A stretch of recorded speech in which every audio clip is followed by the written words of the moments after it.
খবর ফের মেট্রোয়ে ভোগান্তি। শোভাবাজার স্টেশনে যান্ত্রিক ত্রুটিতে আধ ঘন্টার উপরে দাঁড়িয়ে মেট্রো।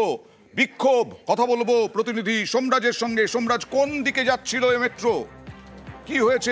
মেট্রোটি ধর্মতলা থেকে দক্ষিণের দিকে যাচ্ছিল এবং সেই সময় শোভাবাজার স্টেশনে যখন সেই সময় মেট্রোতে ত্রুটি ধরা পড়ে এবং ধরার পরেই মেট্রোটিকে যাত্রীদের নেমে যেতে বলার পরেই এখন পুরোপুরিভাবে।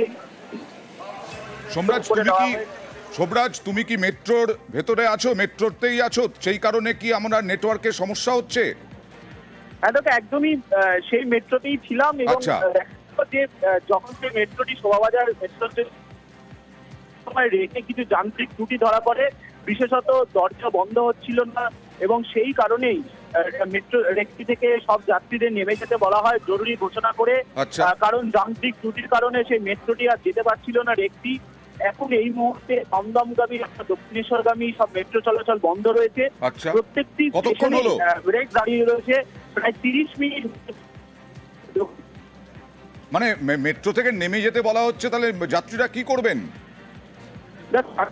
আজকে তো অফিস ফেরতা এখন মেট্রো যাত্রীরা। সোমরাজ আসলে মেট্রোতেই রয়েছেন, যার ফলে নেটওয়ার্কে সমস্যা হচ্ছে। যান্ত্রিক ত্রুটিতে থমকে দমদমগামী রেক এবং মেট্রো থেকে নেমে যেতে বলা হচ্ছে, ট্রেন থেকে নেমে যেতে বলা হচ্ছে। শোভাবাজারে যাত্রী বিক্ষোভ প্রায় আধ ঘন্টা হয়ে গেল। ব্যস্ত সময়ে মেট্রো না পেয়ে চূড়ান্ত দুর্ভোগ। কারণ আজকে বৃহস্পতিবার, আজকে কাজের চতুর্থ দিন। সেই চতুর্থ দিনে এই রকম হয়রানি।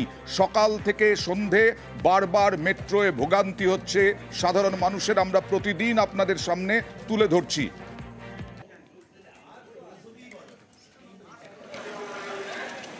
মেট্রোয় ভোগান্তি, মেট্রোয় আধ ঘন্টা ধরে ভোগান্তি এবং সেই ভোগান্তিতে ক্ষুব্ধ যাত্রীরা।